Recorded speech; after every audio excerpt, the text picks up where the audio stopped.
Hey guys, how's it going?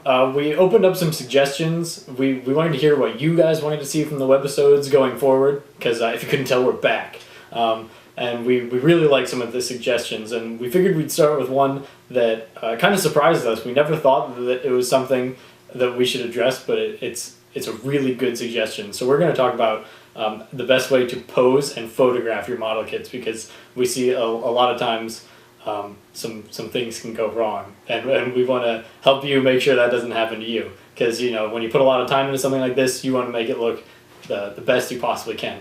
Okay, the first step to making your models look good in pictures is to make them look good in real life. So you want to pose them well to make them look the best they possibly can in the photography. And there are a couple, I guess, keys to the game of how you can do that. You want everything to be dynamic. You don't want it to be, you don't want the models to look bored existing. You kind of want them to be doing something that would be exciting, even though they're not capable of being exciting, So there's that. You also want it to be, you want things to be appropriate. You don't want to have a spacesuit kneeling. You don't want to have, a ground type doing barrel rolls, crazy stuff like that. So you want to think about that too. And you also want things to be, it's not really an appropriate term, but you want to be realistic. So, if you have something holding a gun, you don't want to just have it there and have the rest of the body not reacting at all. We see that sometimes where it's just things are moving independently of each other, and a mechanical thing of this nature wouldn't really work that way, because there's a lot of complex stuff going on. Actions have reactions, and so you can take that into consideration when you're posing things. So in real life, every action has a reaction, and you want to treat these kind of like that, where if one part of the body is doing something, you don't want the rest of the body to just not react to that at all. Karate chop, sure, you can have a karate chopping, but this looks ridiculous. So you kind of have to consider that if this was, real life, even though these things don't exist, the rest of the body would be reacting in some way. It's kind of hard to do this,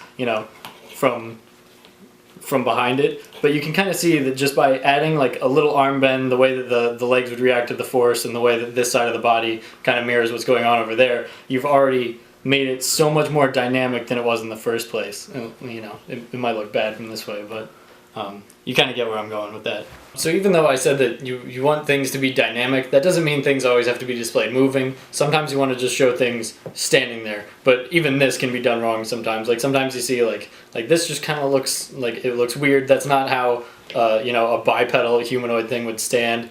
So you want to usually have the legs kind of shoulder width apart, feet facing a little bit out. It doesn't need to be too exaggerated, because sometimes you do get people who take it to the extreme and do one of these. We've seen a few builds that look fantastic, and then they do one of these poses, and it's just that's not natural either. That would actually hurt to stand that way. So you just want to consider things like that also. If you want it to be static, nothing too crazy, you can just do legs shoulder width apart, facing a little bit out. Bend the arms a little bit. You don't want it to be too stiff. And that's a good way to just make it look good with nothing extra. Another thing we see a lot of people wanting to do is having their kits or figures interact with each other. And a lot of times that can just turn into two Gundams just holding each other at gunpoint, arms stiffly out, and it really isn't as dynamic as it should be. So what you want to do is you just want to consider the same thing of one acting and the other reacting. So build burning, clearly a martial arts Gundam can stand on one leg. You figure out the technical limitations of the kit. Once you have something like this, you can kind of make the other one react to it. And this is also the same thing where you want it to be dynamically posed, just like a human would be, reacting to a blow, arms up, protecting the face, put it here.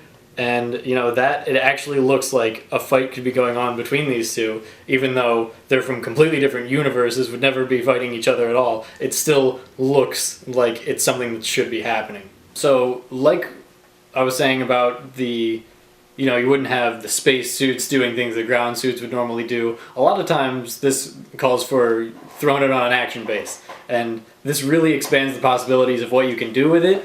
But action bases can also go horribly wrong. This looks nice because you can see the way that the body's reacting to clearly thrusting in this direction with this foot extended, so it looks right. But you don't want to just throw it on an action base like it's standing to just try and get it off the ground, because that will always make it look even more bland than it was actually standing on the ground. And another thing, even if you just want it to be completely stationary, pretty much like this, the difference between good and bad is as simple as this. Just point the feet down, because if you're in space, you're not going to be standing on anything. So just being aware of things like this and the way that momentum would, cause the robot to move is also huge when you're posing. So now that your model posed looking awesome, now you're going to want to take the pictures of it. And we have one tip to start with that everyone needs to follow before you do anything else. Turn your flash off. There's no reason you should ever use your flash. Even if you want to take pictures at night, all you got to do is get a light somewhere in front of the model and you'll be fine. You don't need to turn the flash on ever. Sometimes, the best time to take pictures would be overcast skies, middle of the day, near some natural lighting. That gives you the best, just kind of the most natural look.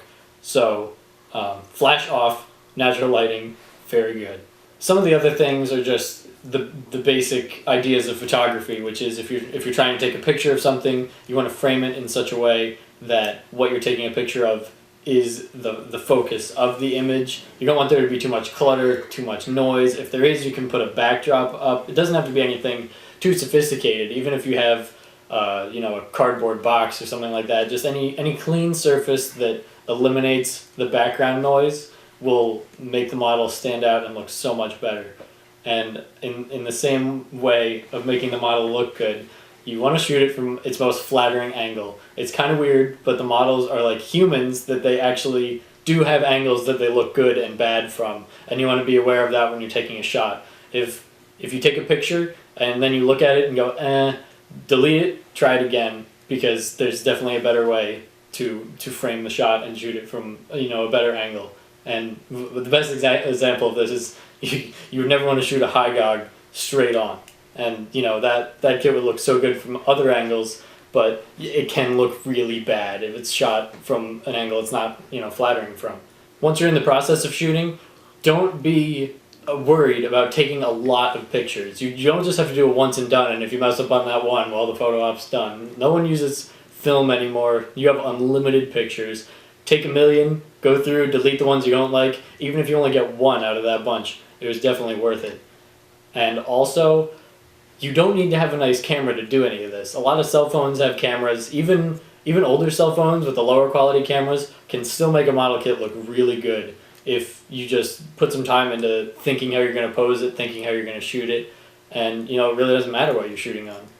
So anyway, those are some of the tips that really helped us get the most out of our posing in photography. Of course, if all else fails, you could just go to any image search, look up the character, look up the robot, see what fan art you find. Sometimes they come up with really good poses too, and you can just try and replicate that if nothing else seems to be working for you. So we hope this has been helpful, and we will see you next time. Thanks for watching.